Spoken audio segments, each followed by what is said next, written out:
Hey YouTube, these are the top 5 settings I change on my Apple Watch when I need to push the battery life just that little bit longer. One of the biggest drains to the Apple Watch's battery is of course the screen, and you'll notice it comes on accidentally all the time. You might be doing the dishes, ironing, walking, whatever. If the watch thinks you raised the screen, it'll turn it on, and that uses a lot of battery.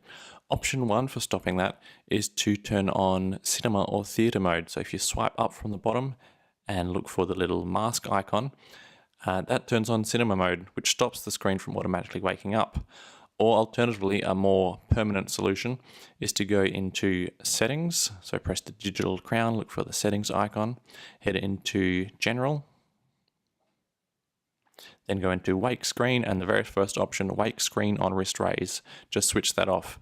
The alternative methods are now to tap the screen to wake it up, or to spin the digital crown in a clockwise direction to wake the screen up.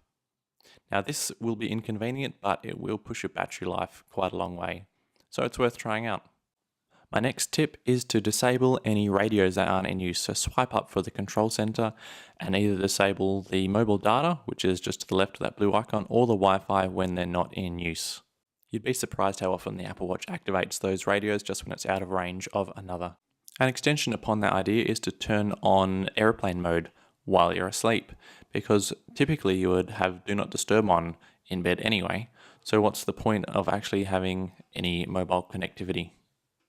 A typical scenario where you want to extend your battery life is when you're on a sports trip or out camping and hiking, and you also want to use workouts during those activities, but workouts absolutely destroy the battery life.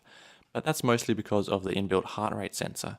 So you'll find in the settings and then workouts section of settings, there is an option to use power saving mode, which turns off the built-in heart rate sensor during walking and running exercises.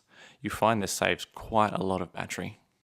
My last tip is to keep your iPhone and your Apple Watch relatively close to each other when you're at home or when you're out and about, because your Apple Watch aggressively prioritizes Bluetooth over Wi-Fi even when the connection is very poor, and repeated attempts to send data at maximum radio strength will definitely drain your battery faster. So that's it, those are all my tips. Please leave any feedback in the comments section below.